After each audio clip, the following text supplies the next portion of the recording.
जय Hind nursing assistant के फौजियों, दोपहर के 1 बज चुके हैं और चलो समय हो चुका है हमारा army nursing assistant model paper बनाने का। रोज दोपहर 1 बजे हम लोग इंडियन आर्मी का नर्सिंग असिस्टेंट का मॉडल पेपर बनाते हैं। आज भी मॉडल टेस्ट पेपर बनाएंगे। अब बस 10 दिनों बाद आप लोग का परीक्षा होने वाला है। केवल 10 दिन में अब आपका रिटन टेस्ट होने वाला है। आप बिल्कुल अब 10 दिनों का ही केवल समय आपके हाथ में है। बिल्कुल ऐसा पेपर आने वाला है। देखो पीछे भी आपके नर्सिंग असिस्टेंट के बहुत सारे क्लासेज हो चुके हैं, तो अगर आपने वो सारी क्लासेज नहीं की है नर्सिंग असिस्टेंट वाली तो जाके देख लेना। पहले की सारी क्लास आप लोग अटेंड कर सकते हो। ठीक है, अपना अपना पैटर्न सबको याद रखोगे। जीके का 10 सवाल रहेगा, मैथ का 5, फिजिक्स का 5, बायोलॉजी का 15, केमिस्ट्री का 15। ठीक है, टोटल 50 सवाल रहेगा। 50 में सभी लोग 35 से 40 के बीच में सही करने का कोशिश करना। 26 फरवरी को सिलेक्शन हो जाएगा पूरा भारत में, कहीं से भी हो। ठीक है, इतना सब कुछ बनाने का प्रयास जरूर करोगे। इस बार सभी लोगों को ये वर्दी मिल रही है। सभी लोग मेडिकल कोर में जाने वाले हो, सभी लोग नर्सिंग असिस्टेंट में परमानेंट भर्ती लेने वाले हो इंडियन आर्मी का, तो अभी मौका है। अब बिल्कुल अब 10 दिन सब छोड़ दो, केवल पढ़ो। 10 दिन खाना पीना सब छोड़ के बस पढ़ाई पे लगो। सब कुछ छोड़ो, घूमना फिरना, केवल पढ़ो 10 दिन। तो जल्दी से सभी लोग क्लास को लाइक कर लेना अपने सभी दोस्तों तक। इसके साथ साथ सभी लोग शेयर कर लेंगे जिन्होंने भी अभी तक भी शेयर नहीं किया है। और जो भी चैनल पे पहली बार जुड़े होंगे वो सभी सब्सक्राइब करके बेल आइकन को ऑल पर जरूर सेट कर लेना। ठीक है, तो चलो जी क्वेश्चन नंबर 1 से शुरू कर रहा हूं। क्वेश्चन नंबर 1 देखो क्या दिया हुआ है। दक्षिण अफ्रीका में महात्मा गांधी द्वारा प्रकाशित पत्रिका का नाम था।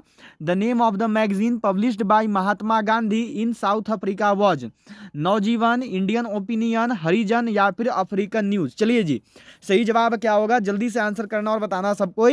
दक्षिण अफ्रीका में महात्मा गांधी द्वारा प्रकाशित पत्रिका का क्या नाम था? इस सवाल का सही जवाब क्या होगा? चलो क्या आंसर कर रहे हो? तो देखो बी वालों का जवाब सही है। ठीक है, बी वाले जो है यहाँ पर सही होंगे, इंडियन ओपिनियन नाम था। चलिए अगला सवाल पे बढ़ेंगे। अगला सवाल देखो आपको यहाँ पे दिया हुआ है। नेक्स्ट क्वेश्चन है कि नियुक्ति के समय निम्न में से कौन प्रधानमंत्री संसद के किसी भी सदन का सदस्य नहीं था? मुरारजी देसाई, राजीव गांधी, वीपी सिंह या फिर पीवी नरसिंह राव, पीवी नरसिम्हा राव। ठीक है, ये यहाँ पे नरसिंह नहीं नरसिम्हा है। ठीक है, नरसिम्हा राव। चलिए जी, क्या होगा सही जवाब? नियुक्ति के समय जो है निम्न में से कौन सा प्रधानमंत्री, जो आपको 4 ऑप्शन दिए हुए हैं इनमें से वह कौन से प्रधानमंत्री हैं जो कि संसद के किसी भी सदन के सदस्य नहीं थे? तो वो है देखो पीवी नरसिम्हा राव। ठीक है, डी वालों का जवाब सही है। डी वाले जो है यहाँ पे सही है। चलिए अगला सवाल आपके सामने है। देखो नेक्स्ट क्वेश्चन क्या मिला है कि निम्न में से कौन सा एक भारत का राष्ट्रीय जलीय प्राणी है? Which one of the following is the national aquatic animal of India? खारे पानी का मगर, ऑलिट रिटल टर्टर, गंगा की डॉल्फिन या फिर घड़ियाल। चलो जी, सही जवाब क्या होगा? निम्न में से कौन सा जो है देखो भारत का एक राष्ट्रीय जलीय प्राणी है? सही जवाब क्या है? तो देखो आज जो है ना आपका 15वां मॉडल पेपर हम लोग बना रहे हैं। ठीक है, 15वां मॉडल पेपर है आपका। इससे भी पहले आपके टोटल 14 से 15 मॉडल पेपर बनवा दिए गए नर्सिंग असिस्टेंट के। तो अगर नहीं देखे हो तो सबको जाके देख लेना। ठीक है, प्लेलिस्ट बना हुआ है, प्लेलिस्ट में से जाकर जो हो सभी लोग देख सकते हो। तो गंगात्मक भारत का राष्ट्रीय जलीय प्राणी कौन है? तो याद रखिएगा ये गंगा का डॉल्फिन है। ठीक है, सी वालों का जवाब सही है, सी वाले बिल्कुल सही है। चलिए अगला सवाल आपके सामने देखो आ रहा है। ये क्वेश्चन दिया हुआ है कि खिलाफत आंदोलन का आरंभ किया था। हु स्टार्टेड द खिलाफत मूवमेंट? फखरुद्दीन अली अहमद ने, मोहम्मद अली जिन्ना ने, अब्दुल कलाम आज़ाद ने या फिर अली बंधुओं ने? किसके द्वारा जो है देखो खिलाफत आंदोलन आरंभ किया गया? किसके द्वारा जो है खिलाफत आंदोलन का शुरुआत हुआ? चलिए सही जवाब क्या होगा? बिल्कुल सही आंसर करेंगे और सबके बताएंगे। खिलाफत आंदोलन का शुरुआत याद रखना देखो द अली ब्रदर्स, अली बंधुओं ने की थी। ठीक है, डी वालों का जवाब सही है। डी वाले जो है यहाँ पे सही है। चलिए अगला सवाल करेंगे। अगला सवाल देखो आपके सामने है। ये आपको दिया हुआ है यहाँ पे कि गांधी जी के मृत्यु पर किसने कहा कि हमारे जीवन से प्रकाश चला गया?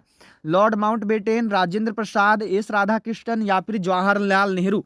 निम्न में से जो है जब गांधी जी का मृत्यु हुआ तो उसके बाद किसके द्वारा कहा गया कि हमारे जीवन से जो है प्रकाश चला गया? किसने कहा है? तो यह देखो कहा गया था जवाहरलाल नेहरू जी के द्वारा। जो सही जवाब है ये है ऑप्शन डी। ठीक है, डी वालों का जवाब यहाँ पे सही है। चलिए अगला सवाल देखेंगे। अगला सवाल देखो आपके सामने दिया हुआ है कि बुल एंड बियर शब्दावली का संबंध किससे है, with what the term bull and bear associated, stock market से, बैंकिंग से, विदेशी मुद्रा रिजर्व से, या फिर आंतरिक व्यापार से। जो बुल एंड बियर शब्दावली है, जो बुल एंड बियर है, यह किससे संबंधित है, जो बुल एंड बियर शब्दावली है इसका संबंध किसके साथ है, तो बुल एंड बियर जो है यह देखो आपका स्टॉक मार्केट से संबंधित है। सही जवाब होगा ऑप्शन ए, स्टॉक मार्केट। ठीक है, चलिए नेक्स्ट क्वेश्चन पे चलेंगे। अगला सवाल देखो आपके सामने आ रहा है, यह दिया हुआ है कि बनारस हिंदू विश्वविद्यालय के संस्थापक थे। Who was the founder of Banaras Hindu University, doctor S Radhakrishnan, doctor Raja Manohar Rohiya, Madan Mohan Malviya, या फिर सरोजिनी नायडू। बनारस हिंदू विश्वविद्यालय के संस्थापक कौन थे, बनारस हिंदू विश्वविद्यालय की स्थापना किसके द्वारा की गई है। चलिए जी, सही जवाब क्या होगा, बनारस हिंदू विश्वविद्यालय की स्थापना किसने की, तो जो बनारस हिंदू विश्वविद्यालय है इसका स्थापना देखो किया है मदन मोहन मालवीय ने। सी वालों का जवाब सही है, सी वाले जो हैं बिल्कुल सही हैं, बहुत बढ़िया। चलिए अगला सवाल पे चलते हैं। अगला सवाल देखो दिया हुआ है, यह क्वेश्चन मिला है आपको कि भारतीय संविधान सभा की प्रारूप समिति के अध्यक्ष थे doctor Rajendra Prasad, Jawaharlal Nehru, doctor B R. Ambedkar, या फिर पुरुषोत्तम दास टंडन। भारतीय संविधान सभा की प्रारूप समिति के अध्यक्ष कौन थे, भारतीय संविधान सभा जो है इसका जो प्रारूप समिति बना, इस प्रारूप समिति के अध्यक्ष कौन हुए, इस सवाल का सही जवाब क्या होगा। चलिए बिल्कुल सही जवाब देंगे और सबके बताएंगे प्रारूप समिति के अध्यक्ष कौन हुए। तो जो प्रारूप समिति है इसके अध्यक्ष हैं देखो डॉक्टर बी.आर. अम्बेडकर। सी वालों का जवाब सही होगा, सी वाले जो है सही हैं। चलिए अगला सवाल पे चलेंगे। अगला सवाल देखो क्या दिया हुआ है, नेक्स्ट क्वेश्चन मिला है यहाँ पर, यह सवाल है। अगला सवाल देखो आपके सामने है कि अग्नि वलय की उपस्थिति किस महासागर में पाई जाती है, in which ocean is the presence of ring of fire around. प्रशांत महासागर, अटलांटिक महासागर, या फिर हिंद महासागर, या फिर आर्कटिक महासागर। देखो अग्नि वलय किसको बोलते हैं, रिंग ऑफ फायर, तो ये बोलते हैं ज्वालामुखी को। तो बताना है कि जो ज्वालामुखी है ये मुख्य रूप से किस महासागर में पाई जाती है। अगर महासागर की बात करें तो किस महासागर में जो है देखो ज्वालामुखी प्रमुख रूप से होता है, तो वो महासागर है देखो आपका प्रशांत महासागर। ठीक है, जो सही जवाब है आपका ये होगा देखो ऑप्शन ए वाले जो है यहाँ पे सही है। चलिए नेक्स्ट क्वेश्चन करेंगे। अगला सवाल देखो आपका यहाँ पर है, ये आपको दिया हुआ है। चलो जी, जीके का जो है देखो 10 सवाल आपका हो चुका है। अब जो है यहाँ से आपका फिजिक्स का 5 सवाल रहेगा, जैसा आपका पैटर्न है। पानी का घनत्व किस ताप पर अधिकतम होता है, at what temperature is the density of water maximum, 0 degree Celsius, 4 degree Celsius, -4 degree Celsius, या फिर 100 डिग्री सेल्सियस। जो पानी का घनत्व है यह किस ताप पर अधिकतम होता है, जो पानी का घनत्व है यह किस ताप पर सबसे अधिक होता है। सही जवाब क्या होगा, बिल्कुल सही करेंगे और बताएंगे। तो जो पानी का घनत्व है यह देखो 4 डिग्री सेल्सियस पर अधिकतम होता है। ठीक है, यहाँ पर जो सही जवाब है यह है ऑप्शन बी वाले सही हैं। 4 डिग्री सेल्सियस पर जो है पानी का घनत्व ज्यादा होता है। चलिए अगला सवाल आपको देखो दिया हुआ है कि माध्यम के तापमान में वृद्धि के साथ प्रकाश की गति, speed of light with increase in temperature of medium. यहाँ पर इंक्रीज लिखा हुआ है, ठीक है, ये याद रखना। Increase in temperature of medium, बढ़ती है, घटती है, वैसी ही रहती है, या फिर सहसा गिर जाती है। सही जवाब क्या होगा, माध्यम के तापमान में वृद्धि के साथ जो है प्रकाश का गति के साथ क्या होता है। तो देखिए जैसे जैसे माध्यम का तापमान बढ़ेगा प्रकाश का गति पर कोई असर नहीं पड़ेगा। ठीक है, वो सेम एज रहता है। प्रकाश का गति को कोई मतलब नहीं है प्रकाश को कि टेम्परेचर घट रहा है या बढ़ रहा है। ठीक है, याद रखिएगा सी वाले सही हैं। अगला सवाल देखो आपको दिया हुआ है, यह क्वेश्चन मिला है कि आदर्श गैस की ऊर्जा निर्भर करती है, the energy of an ideal gas depends on, दाब पर, आयतन पर, तापमान पर, या फिर मोल की संख्या पर। जो आदर्श गैस की ऊर्जा है यह किस पर निर्भर करती है, जो आदर्श गैस की ऊर्जा है यह किस पर डिपेंड करती है। इस सवाल का सही जवाब क्या होगा। चलिए बिल्कुल सही जवाब देंगे और सबको बताएंगे। आदर्श गैस की ऊर्जा जो है यह किस पर निर्भर है, तो जो आदर्श गैस की ऊर्जा है यह देखो मोल की संख्या पर निर्भर होती है। यह जो है देखो नंबर ऑफ मोल्स पर निर्भर होती है। ठीक है, चलिए बारी अगले सवाल की। अगला सवाल देखो आपके सामने है, यह दिया हुआ है कि पानी से निकलने पर शेविंग ब्रश के बाल आपस में चिपक जाते हैं, इसका कारण है पृष्ठ तनाव, श्यानता, प्रत्यास्थता या फिर घर्षण। देखो पानी से निकलने पर जो है जब शेविंग ब्रश के बाल आपस में चिपक जाते हैं तो इसका कारण क्या होता है, इस सवाल का सही जवाब क्या होगा। देखिए अगर आपने अभी तक भी क्लास को लाइक नहीं किया है तो जल्दी सभी लोग लाइक कर लेंगे। इसके साथ साथ जिन्होंने भी अभी तक भी क्लास को सेशन को शेयर नहीं किया वो सभी जल्दी से शेयर कर लें, और सभी लोग जो है चैनल को सब्सक्राइब करके बेल आइकन को ऑल पर जरूर सेट कर लेंगे। ठीक है, चलिए जी, पानी से निकलने पर शेविंग ब्रश के बाल आपस में चिपक जाते हैं, इसका कारण क्या है, तो इसका कारण है देखो पृष्ठ तनाव। ठीक है, सही जवाब होगा ऑप्शन ए पृष्ठ तनाव, ए वालों का जवाब जो है सही है। अगला सवाल देखो क्या दिया हुआ है, नेक्स्ट क्वेश्चन यहाँ पर मिला है कि जब हम रबड़ के गद्दे वाली सीट पर बैठते हैं या गद्दे पर लेटते हैं तो उसका आकार परिवर्तित हो जाता है, ऐसे पदार्थ में पाया जाता है गतिज ऊर्जा, स्थितिज ऊर्जा, संचित ऊर्जा या फिर विखंडन ऊर्जा। देखो जब हम लोग रबड़ वाले गद्दे के सीट पर बैठते या लेटते हैं तो उससे उसका आकार परिवर्तित हो जाता है, ऐसा किस कारण होता है, ऐसा जो है किस वजह से होता है, सही जवाब क्या होगा, तो ऐसा होता है देखो आपका स्थितिज ऊर्जा के कारण, क्योंकि गद्दे की सीट में जो है स्थितिज ऊर्जा पाई जाती है। ठीक है, बी वाले सही है। चलिए अब जो है देखो फिजिक्स का अंतिम क्वेश्चन है, इसके बाद आपका बायोलॉजी आ जाएगा। 15 नंबर सवाल है देखो कि निम्न में से कौन सी ग्रंथि वृद्धावस्था में लुप्त हो जाती है, which of the following gland disappear in old age, Piyush, thyroid या फिर पैराथायराइड या फिर थाइमस। निम्न में से वह कौन सी ग्रंथि है जो कि वृद्धावस्था के दौरान लुप्त होती है, सही आंसर क्या होगा, वृद्धावस्था के दौरान लुप्त होने वाली ग्रंथि कौन सी है, सही जवाब क्या होगा, तो वृद्धावस्था के दौरान जो ग्रंथि लुप्त हो जाती है वह ग्रंथि है देखो थाइमस। ठीक है, सही जवाब होगा ऑप्शन डी, डी वाले जो है यहाँ पर सही है।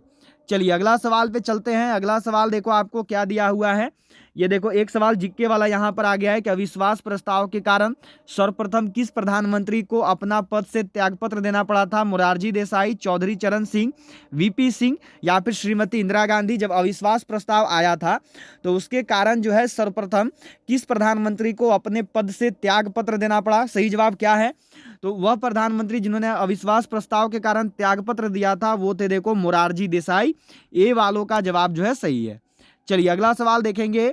अगला सवाल देखो यहाँ पर है, यह क्वेश्चन आपको क्या दिया हुआ है यहाँ पे कि मानव शरीर में इन्फेक्शन रोकने के लिए कौन सा विटामिन मदद करता है, vitamin A, vitamin B, vitamin C या फिर डी में है नन ऑफ दी। देखो मानव शरीर में जब इन्फेक्शन होता है तो इन्फेक्शन को रोकने में कौन सा विटामिन मदद करता है, सही जवाब क्या होगा, इस सवाल का सही आंसर क्या है। चलिए बिल्कुल सही जवाब देंगे और सबको बताएंगे मानव शरीर में जो है इन्फेक्शन रोकने के लिए कौन सा विटामिन मदद करता है, तो देखिए वह विटामिन है आपका विटामिन ए। ठीक है, देखो 2-3% जो है आपका ये विटामिन सी भी मदद करता है पर ये मान्य नहीं होता है। ठीक है, मुख्य रूप से विटामिन ए मान्य होता है, सबको ध्यान में रखेंगे। विटामिन ए जो है इन्फेक्शन रोकने में मदद करता है मानव शरीर में। चलिए अगला सवाल देखो आपको दिया हुआ है यहाँ पर कि मानव का मस्तिष्क लगभग कितने ग्राम का होता है, approximately how many grams is the human brain, 1350, 1230, 1100 या फिर 1500। मानव का जो मस्तिष्क है ये लगभग कितने ग्राम का होता है, इस सवाल का सही जवाब क्या है। चलिए जल्दी से जवाब देना और सबके बताना, मानव का जो मस्तिष्क है ये लगभग कितने ग्राम का होता है, तो मानव का जो मस्तिष्क है यह देखो लगभग होता है 1350 ग्राम का, ए वालों का जवाब जो है सही है। चलिए अगला सवाल देखेंगे। अगला सवाल देखो क्या दिया हुआ है यहाँ पर कि मलेरिया बुखार पैदा करने वाला प्रोटोजोआ है, malaria is the fever causing protozoa, paramecium, entamoeba, देखो प्लाज्मोडियम होता है। ठीक है, प्लाज्मोडियम या प्लाज्मोडियम दोनों होता है, और डी में है नन ऑफ दी। सही जवाब क्या है, मलेरिया बुखार पैदा करने वाला प्रोटोजोआ कौन सा है, जो मलेरिया बुखार है ये किस प्रोटोजोआ के कारण पैदा होता है, तो मलेरिया बुखार देखो होता है प्लास्मोडियम के कारण। ठीक है, जो सही जवाब है ये होगा ऑप्शन सी। याद रखना पूछेगा कि मलेरिया बुखार किसके कारण होता है, तो प्रोटोजोआ के कारण होता है। ठीक है, मच्छर काटने से तो होता है लेकिन मच्छर के काटने के बाद जो प्रोटोजोआ हमारे शरीर में आता है उस वजह से देखो मलेरिया बुखार होता है। ठीक है, याद रखेंगे। और उसका नाम क्या है प्रोटोजोआ का, तो याद रखिएगा प्लाज्मोडियम। चलिए 20 नंबर सवाल आपका देखो यहाँ पे दिया हुआ है, यह क्वेश्चन है कि निम्न में से किस रक्त समूह को सार्वभौमिक दाता के रूप में जाना जाता है, which of the following blood group is known as the universal donor, vitamin A, blood group A, blood group B, A B या फिर ओ। कौन सा ब्लड ग्रुप है जिसको देखो सार्वभौमिक दाता बोलते हैं, जिसको जो है यूनिवर्सल डोनर बोला जाता है? इस सवाल का सही जवाब क्या होगा? यूनिवर्सल डोनर किसको कहते हैं? तो यूनिवर्सल डोनर देखो कहते हैं ओ ग्रुप वालों को, ठीक है, ये जो है यूनिवर्सल डोनर होते हैं। और यूनिवर्सल रेसिपिटेंट बोलते हैं, याद रखना है, AB वालों को, ठीक है। इनको क्या बोलते हैं? तो इनको जो है याद रखना सर्वग्राही बोलते हैं, यूनिवर्सल रेसिपिटेंट, ठीक है, AB वालों को। और इस सवाल का जो सही जवाब है ये होगा ऑप्शन डी, याद रखिएगा ओ ग्रुप, ठीक है, सबको याद रखेंगे। चलिए अगला सवाल देखेंगे। अगला सवाल जो है यहाँ पे देखो दिया हुआ है, नेक्स्ट क्वेश्चन आपको मिला है। क्या सवाल आपको मिला हुआ है कि निम्न में से किसे रक्षात्मक पदार्थ कहा जाता है? Which of the following is called a protective substance? Vitamin, protein, carbohydrate या फिर वसा? निम्न में से क्या है जिसको देखो रक्षात्मक पदार्थ बोलते हैं? रक्षात्मक पदार्थ के नाम से किसे जाना जाता है? इस सवाल का सही जवाब क्या होगा? रक्षात्मक पदार्थ क्या कहलाता है, किसको बोलते हैं? तो जो रक्षात्मक पदार्थ है यह है देखो विटामिन, ठीक है, जो विटामिन है यह रक्षात्मक पदार्थ के रूप में जाना जाता है। चलिए अगला सवाल करेंगे। अगला सवाल देखो आपके सामने है, ये आपको दिया हुआ है यहाँ पर कि निम्न की कमी से एनीमिया रोग होता है। Deficiency of following cause anaemia? Iodine, calcium, लोहा या फिर जस्ता? निम्न में से किसकी कमी से जो है देखो एनीमिया रोग होता है? जो एनीमिया रोग है यह किसका कमी के कारण होता है? सही जवाब क्या होगा? जल्दी से आंसर करेंगे और सबको बताएंगे। जो एनीमिया रोग है ये किसका कमी से होता है? तो याद रखना है जो एनीमिया रोग है यह देखो लोहा का कमी से होता है, ठीक है। जब शरीर में लोहे का कमी हो जाता है, खून में आयरन का, उसके बाद जो है एनीमिया नामक रोग होता है। चलिए अब अगला सवाल आपके सामने है, देखो ये दिया हुआ है कि निम्न में से कौन सा विटामिन पानी में घुलनशील है? Which of the following vitamin is water soluble? Vitamin A, vitamin B, vitamin D या फिर विटामिन ई? निम्न में से वह कौन सा विटामिन है जो कि पानी में घुलनशील होता है? पानी में घुलनशील विटामिन कौन सा है? चलिए बिल्कुल सही जवाब दीजिएगा और सबकी बताइएगा। पानी में घुलनशील विटामिन याद रखना वो होता है विटामिन बी, ठीक है, ऑप्शन बी सही है। देखो पानी में घुलनशील बोलेगा तो vitamin B and vitamin C ये दोनों जो है पानी में घुलनशील है।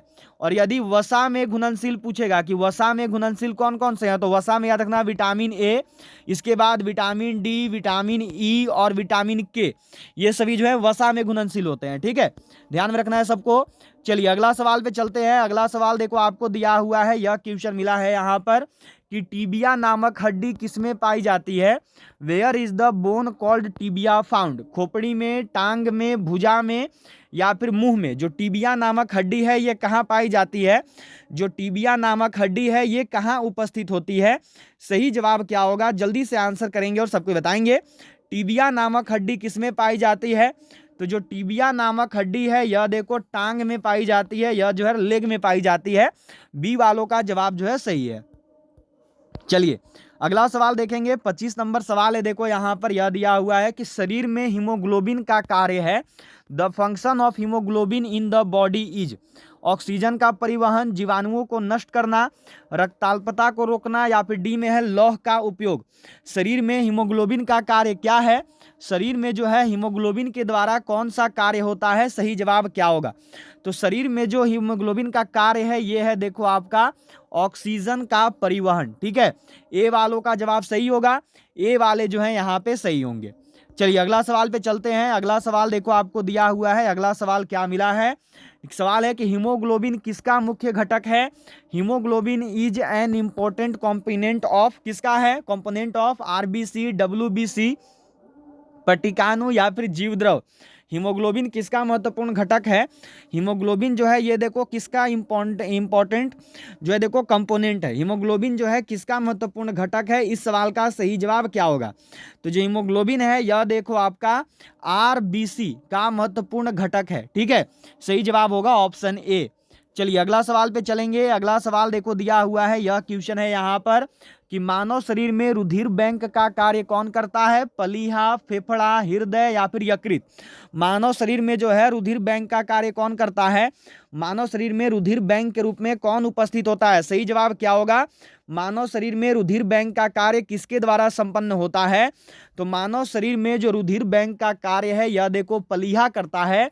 प्लीहा के द्वारा जो है देखो रुधिर बैंक का कार्य, ब्लड बैंक का कार्य होता है। चलिए अगला सवाल देखेंगे। अगला सवाल देखो आपके सामने है, यह दिया हुआ है कि गति प्रेरक किससे संबंधित है? What is the speed accelerator related to? गुर्दा से, अगला है देखो मस्तिष्क से, अगला है देखो हृदय से, फिर है फेफड़ा से। जो गति प्रेरक है यह किससे संबंधित है? देखो इंग्लिश किसी किसी का गलत हो सकता है क्योंकि ये गूगल ट्रांसलेट का वर्क होता है। गूगल ट्रांसलेट किसी किसी चीज को गलत ट्रांसलेट कर देता है, ठीक है। तो इंग्लिश कहीं कहीं पे आपको गलत मिलेगा। गति प्रेरक को इंग्लिश में जैसे देखो यहाँ पर क्या किया गूगल ट्रांसलेट ने लिख दिया स्पीड एक्यूरेटर, लेकिन गति प्रेरक को ऐसे इंग्लिश में पेस मेकर बोलते हैं, ठीक है। याद रखना पेस मेकर पूछा है यहाँ पर कि पेस मेकर गति प्रेरक किससे संबंधित है? तो जो पेस मेकर है यह देखो आपका हृदय से संबंधित है। तो कहीं कहीं भी देखो इंग्लिश गलत हो सकता है आपको, क्योंकि वो गूगल ट्रांसलेट कभी कभी गलत ट्रांसलेट कर देता है, ठीक है। तो वो उसका काम है, उसमें मिस्टेक हो जाता है। चलो जी अगला सवाल देखो आपका क्या दिया हुआ है कि मानव शरीर में रक्तचाप नियंत्रित होता है, blood pressure in human body is controlled by. कौन कंट्रोल करता है? मानव शरीर में रक्तचाप किसके द्वारा नियंत्रित होता है? देखो जी अब आपका नर्सिंग असिस्टेंट का एग्जाम आज से बस 10वां दिन है, गिन के बैठोगे तो अब 10वां दिन आपको पेपर देने बैठ जाना है, ठीक है। तो इसीलिए अब सब कुछ त्याग के बस पढ़ाई करो। जितने भी लोग नर्सिंग असिस्टेंट वाले हो 26 फरवरी को एग्जाम देने वाले हो, सब कुछ करना छोड़ दो, घूमना फिरना ज्यादा इधर उधर जाना सब कुछ छोड़ के बस पढ़ो। अब केवल पढ़ने का टाइम है, जितना हो सके उतना पढ़ो, ठीक है। मानव शरीर में रक्तचाप नियंत्रित किसके द्वारा होता है? तो यह देखो होता है अधिवृक्क ग्रंथि के द्वारा। सही जवाब होगा ऑप्शन ए। चलिए अगला सवाल देखेंगे। यहां पर देखो आपका अब जो है यहां से देखो आपका केमिस्ट्री का शुरुआत हो रहा है, ठीक है। जीके का जो है देखो 10 सवाल हो गया, फिजिक्स का जो है देखो आपका यहां पर 5 सवाल हो चुका है। इसके बाद जो है बायोलॉजी के 15 सवाल आपके जो है यहां पर हो गए। अब जो है देखो यहां से आपका केमिस्ट्री का 15 सवाल रहेगा, केमिस्ट्री का जो है शुरुआत होगा, ठीक है। क्या दिया हुआ है? आकाश में बिजली चमकने पर कौन सी गैस उत्पन्न होती है? N2O, NO, NO2 या फिर N2O5। आकाश में बिजली चमकने पर जो है कौन सा गैस उत्पन्न होता है? जब आकाश में बिजली चमकता है तो उससे जो है कौन सा गैस उत्पन्न होता है? तो आकाश में बिजली चमकने पर याद रखना नाइट्रस ऑक्साइड नामक गैस उत्पन्न होता है, ठीक है। सही जवाब होगा ऑप्शन बी। चलो जी अगला सवाल देखेंगे। अगला सवाल आपको देखो दिया है, यह क्वेश्चन मिला हुआ है यहाँ पर कि हाइड्रोजन बम किस सिद्धांत पर कार्य करता है? On what principle does the hydrogen bomb work?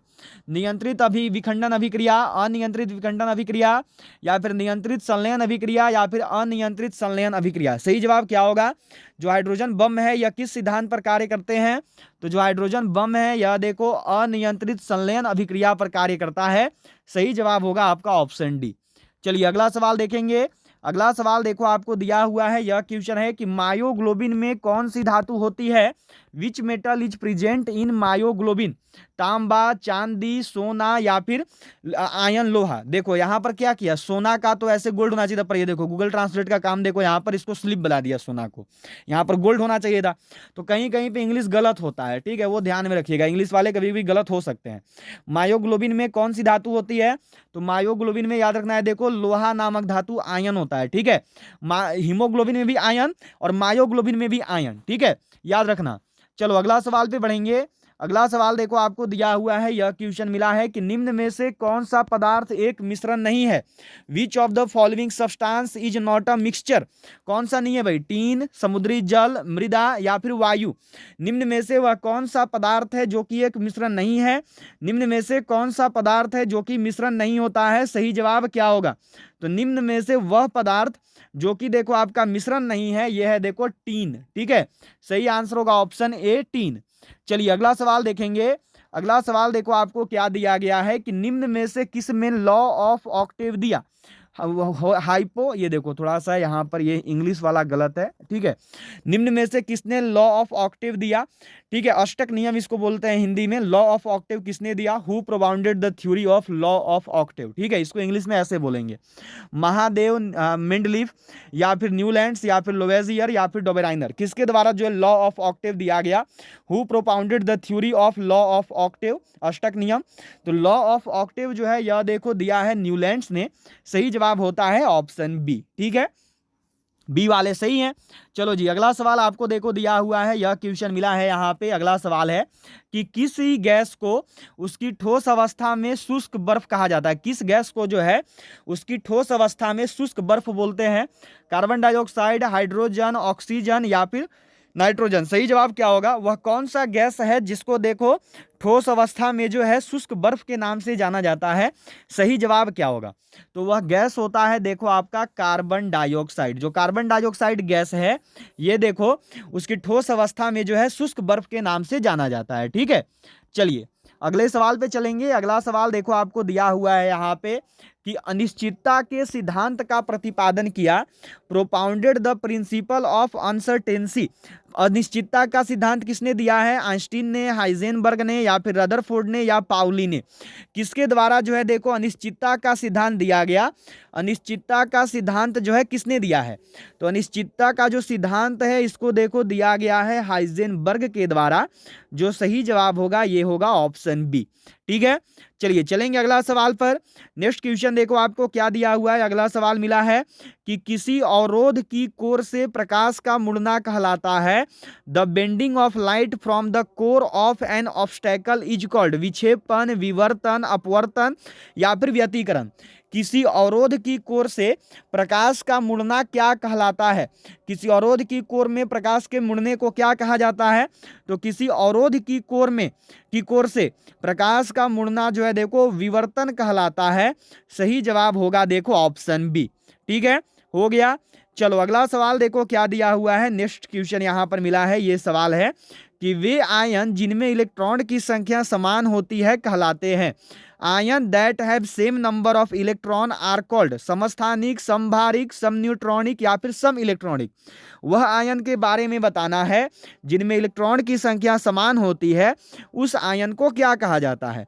तो वह जो आयन है वह आयन देखिए सम इलेक्ट्रॉनिक कहलाते हैं। ठीक है, जिनमें इलेक्ट्रॉन का संख्या समान होगा उनको सम इलेक्ट्रॉनिक बोलते हैं।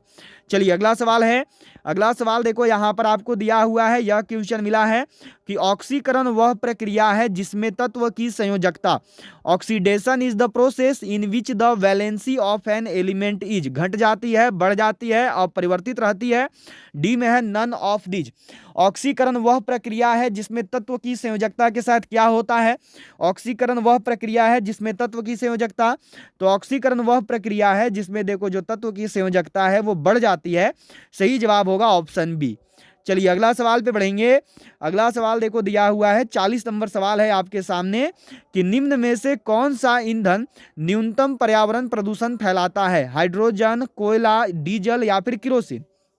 निम्न में से वह कौन सा ईंधन है जो कि न्यूनतम पर्यावरण प्रदूषण फैलाता है? न्यूनतम पर्यावरण प्रदूषण जो है ये किस ईंधन के द्वारा होता है? तो वह ईंधन है देखो आपका हाइड्रोजन। जो हाइड्रोजन है इसके द्वारा न्यूनतम पर्यावरण प्रदूषण जो है फैलता है। चलिए अगला सवाल पर बढ़ेंगे। अगला सवाल देखो आपके सामने है। ये दिया हुआ है कि बॉक्साइट का रासायनिक नाम है। What is the chemical name of bauxite? Aluminium oxide, aluminium chloride, aluminium sulphate या फिर हाइड्रेटेड एल्यूमिना। क्या होगा सही जवाब? बॉक्साइट का रासायनिक नाम क्या है? सभी लोग याद रखिएगा कि आपको जो इस क्लास का पीडीएफ है यह देखो टेलीग्राम ग्रुप में मिल जाएगा, तो सबको टेलीग्राम ग्रुप से जुड़ जाना। टेलीग्राम ग्रुप से जुड़ने का लिंक नीचे डिस्क्रिप्शन बॉक्स में है, वहां पर जो आपको पीडीएफ दे दिया जाएगा। तो बॉक्साइट का जो रासायनिक नाम है यह देखो होता है हाइड्रेट एल्यूमिना। ठीक है, सही जवाब होगा ऑप्शन डी। चलिए अगला सवाल पे बढ़ेंगे। अगला सवाल देखो आपको क्या दिया है। अगला सवाल मिला है किसकी उपस्थिति के कारण चूने का पानी वायु में रखने पर दूधिया हो जाता है? कार्बन डाइऑक्साइड, नाइट्रोजन, ऑक्सीजन या फिर सल्फर डाइऑक्साइड। किसका उपस्थिति के कारण जो है चूने का जो पानी है वो वायु में रखने पर दूधिया हो जाता है? इस सवाल का सही जवाब क्या होगा? तो देखो दूधिया हो जाता है कार्बन डाइऑक्साइड की उपस्थिति के कारण। सही आंसर है आपका देखो ऑप्शन ए। ठीक है, चलिए बढ़ेंगे अगला सवाल पर। अगला सवाल देखो दिया हुआ है यहाँ पर। नेक्स्ट क्वेश्चन मिला है कि फोटोग्राफी में सामान्यतः प्रयोग किए जाने वाले हाइपो का रासायनिक नाम है। Sodium thiosulphate, silver nitrate, sodium nitrate या फिर सिल्वर आयोडाइड। सही जवाब क्या होगा? फोटोग्राफी में सामान्यतः प्रयोग किए जाने वाले हाइपो का रासायनिक नाम क्या होता है? 26 फरवरी को जिनका भी नर्सिंग असिस्टेंट का एग्ज़ाम है, जितने भी लोग 26 फरवरी को नर्सिंग असिस्टेंट का एग्ज़ाम देने वाले हैं, उनके लिए एक बहुत ही बेहतरीन किताब है, जो कि देखो आपका नर्सिंग असिस्टेंट के लिए स्पेशल है। अभी आपका इसमें जो है आपका देखो 3200 प्लस जीके जीएस क्वेश्चन दिए हुए हैं, 3200 प्लस जीके एंड जीएस के क्वेश्चन दिए हुए हैं। और ये किताब जो है देखो 2023 में पूरा का पूरा आपका जो 26 फरवरी को एग्ज़ाम होने वाला है नर्सिंग असिस्टेंट का, यहीं से आएगा। इसमें जो है देखो पिछले 10 सालों के क्वेश्चन है टॉपिक वाइज, जो भी पिछले 10 साल में नर्सिंग असिस्टेंट का एग्ज़ाम में पूछा गया है वो सारा का सारा सवाल है। और इसके साथ साथ जो है देखो आपका पिछले 10 साल में जो भी टॉपिक से सवाल है वो सब है, और उसके एक्स्ट्रा भी सवाल हैं जो कि आपके इस साल आ सकते हैं। ये हिंदी इंग्लिश दोनों में है। इसमें आपके 3200 प्लस क्वेश्चन है, पूरा का पूरा साइंस है जो भी नर्सिंग असिस्टेंट में आता है, फिजिक्स केमिस्ट्री बायोलॉजी, और पूरा का पूरा जो है देखो आपका जीके है। फिजिक्स के 500 प्लस सवाल हैं, केमिस्ट्री के 500 प्लस सवाल हैं, और बायोलॉजी के भी 500 से 600 सवाल हैं, और बाकी नोट पॉइंट दिए हुए हैं। यह जो ई बुक है, ये ई बुक देखो आपको मिलेगा मात्र 90 रुपये में, केवल 90 रुपीज़ में आप इसको खरीद सकते हैं। खरीदने के लिए क्या करना है, तो ये जो नंबर दिख रहा है इसी नंबर पे आपको पेमेंट करना है, फ़ोनपे, पेटीएम और गूगल पे से। और फिर पेमेंट करने के बाद जो है आपको देखो इसी नंबर पे व्हाट्सएप पे स्क्रीनशॉट सेंड करना है, फिर जो है ये ई बुक आपको मिल जाएगा। तो अगर आप सब चाहते हो कि 26 फरवरी का नर्सिंग असिस्टेंट आर्मी परीक्षा आपसे निकले, तो जल्दी से इस ई बुक को बाई कर लो। ये ई बुक आपको 100% नर्सिंग असिस्टेंट आर्मी परीक्षा में सिलेक्शन जरूर दिलवाएगा। याद रखिएगा केवल 90 रुपये में आपको मिल रहा है। खरीदने के लिए यही करना है कि ये जो नंबर दिख रहा है इसी नंबर पर आपको पेमेंट करना है, फ़ोनपे, पेटीएम और गूगल पे से। फिर पेमेंट करने के बाद जो है पेमेंट का स्क्रीनशॉट आपको इसी नंबर पर सेंड कर देना है, और ये आपको तुरंत जो है सेंड कर दिया जाएगा आपके व्हाट्सएप पर पीडीएफ फॉर्मेट में। ये ई बुक आपको 100% सिलेक्शन दिलाएगा 26 फरवरी के नर्सिंग असिस्टेंट के एग्जाम में। अगर नर्सिंग असिस्टेंट सिलेक्शन चाहते हो तो इस ई बुक को सभी लोग बाई जरूर कर लेना। सही जवाब क्या है, तो इसका रासायनिक नाम है देखो सोडियम थायोसल्फेट। जो सही जवाब होगा ये होगा ऑप्शन ए। चलिए अगला सवाल देखेंगे। अगला सवाल आपके सामने है, देखो यहाँ पर यह क्वेश्चन मिला हुआ है आपको कि नीली ज्वाला के साथ जलने वाली गैस है, which gas burn with blue flame, hydrogen, nitrogen, carbon monoxide या फिर कार्बन डाइऑक्साइड। नीली ज्वाला के साथ जलने वाली गैस कौन सी है, नीली ज्वाला के साथ जो है कौन सा गैस जलता है, इस सवाल का सही जवाब क्या होगा। नीली ज्वाला के साथ जलने वाली गैस का नाम क्या है, तो जो गैस नीली ज्वाला के साथ जलती है वह गैस है देखो कार्बन डाइऑक्साइड, कार्बन मोनोऑक्साइड। सही जवाब होगा ऑप्शन सी। ठीक है, कार्बन मोनोऑक्साइड जो है ये नीली ज्वाला के साथ जलता है।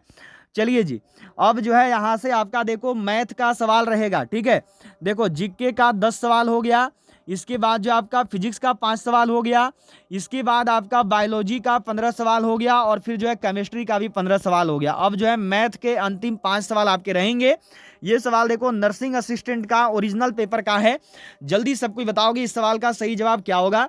क्या देखो दिया हुआ है 525 का मतलब गुना हो गया 28%, प्रतिशत हटाएंगे तो नीचे बटा में आ जाएगा 2 जीरो। ठीक है, ये देखो 7 से काटो, 4 से काटते हैं, 7 चौक 28, 7 बार में कटेगा, 4 से काटेंगे तो 7 चौक 28, और फिर 4 से काटोगे तो 25 बार में कट होगा। ठीक है, 25 चौका 100 होता है। अब 25 से इसको काटो, 25 दूनी 50 हो गया। ठीक है, बचा 2 और फिर 5 मतलब कि 25, तो 25 एकम 25। ठीक है, अब कितना हो गया देखो 21 गुना 7। ठीक है, तो यहां पर लिख लेंगे 21 गुना 7 कितना आ रहा है, 7 एकम 7 और फिर 7 दूनी 14। जो सही जवाब है ये होगा देखो ऑप्शन बी। बी वालों का जवाब सही है। बी वाले जो हैं देखो यहाँ पर बिल्कुल सही हैं, बहुत बढ़िया। चलिए चलते हैं अगला सवाल पर, नेक्स्ट क्वेश्चन देखेंगे। अगला सवाल देखो दिया हुआ है यहाँ पर, अगला सवाल जो है आपको मिला हुआ है। क्या सवाल देखो आपसे पूछा गया है यहाँ पे कि किसी वस्तु को 25% की छूट पर 3600 रुपये में बेचा गया, उसका अंकित मूल्य क्या था। ठीक है, तो हम लोग यहाँ पर देखो लिख लेंगे माना अंकित मूल्य। ठीक है, अंकित मूल्य बराबर देखो हम लोग को मान लेना है x। ठीक है, क्या बोला है कि 25% का छूट दे के बेचा है। ठीक है, मतलब कि x का कितना परसेंट का छूट दिया, 25% का, जो टोटल अमाउंट है उसमें मानो 25% का छूट दे दिया, तो कितना बचा 75%। मतलब कि x का 75% बराबर कितने में बेचा है, तो बेचा है देखो 3600 में। ठीक है, यहां तक आ गया सबको, यहां तक सबको आ चुके हो। अब देखो x हो गया, का मतलब गुना, और 75% था मतलब कि 75/100, और बराबर में इधर हो जाएगा देखो 3600। ठीक है, 3600 हो गया यहाँ पर, समझ गए। अब x बराबर कर लेंगे तो ये हो जाएगा देखो 3600 गुना में 100, जो नीचे था वो ऊपर चला जाएगा और नीचे आ जाएगा 75। 25 से काटिए, 25 चौका 100, फिर क्या होगा, तो ये हो गया देखो 25 तिया 75। अब 3 से काटो तो होता है 12 तिया 36, तो ये 12 बार में और ये 2 जीरो, मतलब कि 1200 गुना में 4। तो यहाँ पर कर दो देखो 1200 गुना में 4 कितना आएगा, 12 चौक 48। ठीक है 48 और ये 20, सही जवाब है आपका 4800। जो सही आंसर होगा ये होगा ऑप्शन सी। ठीक है, चलिए अगला सवाल आपके सामने है। देखो यह दिया हुआ है यहाँ पे कि ए एक काम को 20 दिन में कर सकता है और बी उसी काम को 30 दिन में कर सकता है, दोनों उस कार्य को कितने दिन में करेंगे। मैंने आपको हमेशा बोला है, ये भी सवाल देखो नर्सिंग असिस्टेंट का ओरिजिनल पेपर का है। ठीक है, हमेशा आपको बताया है कि जब भी दोनों का मिल के पूछे तो ये वाला फॉर्मूला लगा देना है, ए इंटू बी और बाई में ए प्लस बी वाला। ठीक है, इस पर जो है आपका बन जाएगा। तो ए देखो ये 20 दिन है और बी दिया हुआ है 30 दिन, मतलब कि यहाँ पर हो गया 20 गुना 30 और नीचे बटा में आ गया देखो 20 प्लस 30। ठीक है, यहां तक हो गए। अब 20 गुना 30 करो, तो जब 20 गुना 30 करोगे तो ये हो जाएगा 6 और साथ में 2 जीरो। ठीक है 600 और 20 और 30 हो गया देखो 50। ये देखो 0 से 0 कटेगा, 5 से 60 कटेगा देखो 12 बार में। जो सही जवाब है ये होगा देखो ऑप्शन डी 12 दिन। ठीक है, हो गया सबका। चलिए अगला सवाल पे बढ़ेंगे। अगला सवाल देखो यहाँ पर मिला हुआ है आपको कि 0 डिग्री सेल्सियस बराबर फ़ारेनहाइट। ठीक है, ये सवाल नर्सिंग असिस्टेंट में आ चुका है। ठीक है, इसको देखो दोनों सेक्शन में नर्सिंग असिस्टेंट में दिया है, एक बार केमिस्ट्री में भी दिया है और एक बार आपका मैथ वाला सेक्शन में भी दिया है। चलिए इसको देखो, एक चीज़ है कि जिनको याद है उनको याद है, नहीं तो फिर उसको फ़ारेनहाइट वाला फॉर्मूला पर बैठा के आपको निकालना पड़ेगा। तो देखो याद रख लेना, ये बहुत ईजी है। 0 डिग्री सेल्सियस बराबर जो है 32 डिग्री फ़ारेनहाइट होता है। ठीक है, डी वालों का जवाब जो है यहाँ पर सही है। चलिए जी, अब जो है आपका आज का अंतिम सवाल है। आज का अंतिम सवाल जो है देखो आपके सामने यहाँ पर आ चुका है। ये आपको दिया हुआ है कि एक वृत्त का व्यास 14 सेंटीमीटर है, तो क्षेत्रफल ज्ञात करो। ये भी सवाल आपका नर्सिंग असिस्टेंट का ही प्रीवियस ईयर का है। देखो एक वृत्त का व्यास दिया हुआ है 14 सेंटीमीटर, मतलब कि डी बराबर 14 है। आर निकालो तो आर इक्वल टू होता है देखो डी बाई 2, मतलब कि 14/2 करेंगे तो डी कितना आया, डी आ गया देखो 7। ठीक है, यहां तक तो सबको समझ में आ चुका है, डी का मान 7 हो गया। अब देखो क्षेत्रफल पूछा है, तो क्षेत्रफल का फॉर्मूला क्या होता है, ये होता है पाई आर स्क्वायर। ठीक है, पाई की जगह पे हो गया 22/7 गुना में आर स्क्वायर, मतलब कि 7 गुना 7। ठीक है, याद रखिएगा वृत्त का क्षेत्रफल का ये सूत्र होता है पाई आर स्क्वायर। ठीक है, अब देखो 7 से 7 कट गया, तो अब कितना हुआ, ये हो गया देखो 22 गुना में 7। ठीक है, यहां पर आगे मानो हम लोग 22 गुना 7 हो गया जी। अब क्या हुआ, 7 दूनी 14 का 4, हासिल बच्चा 1, फिर से 7 दूनी 14 और 1 हो गया 15। तो जो सही जवाब है ये होगा देखो 154 सेंटीमीटर स्क्वायर। इस सवाल का जो सही जवाब है ये आएगा ऑप्शन ए 154 सेंटीमीटर स्क्वायर। ए वालों का जवाब सही है, ए वाले जो है यहाँ पर सही है, बहुत बढ़िया। ए वालों का जवाब जो है बिल्कुल सही है, बहुत अच्छे, 154 सेंटीमीटर स्क्वायर हो गया जी। चलो जी बिल्कुल सही किए हो। अब आज का जो 50 सवाल था, सबको जरूर बताना कि 50 में से आज आप लोगों ने कितने सवालों को सही किया। इसके साथ साथ सभी लोग क्लास को एक एक बार लाइक कर दो, सभी लोग शेयर कर दोगे, और जिन्होंने भी अभी तक भी चैनल को सब्सक्राइब नहीं किया है वो सभी सब्सक्राइब करके बेल आइकन को ऑल पे जरूर सेट कर लेंगे। और सभी लोग ई बुक को बाई जरूर कर लेना, जितने भी हो। 10 दिन में अपनी तैयारी को और पुख्ता करने का, सिलेक्शन को 100% फाइनल करने का सबसे बेस्ट तरीका है कि हमारी जो ई बुक है उसको बाई जरूर कर लेना सबको। ठीक है, तो चलो ऑल ऑफ यू बाय, जय हिंद जय भारत। मिलते हैं आप सभी से सीधे अगली क्लास में, तब तक के लिए जय हिंद एंड जय भारत।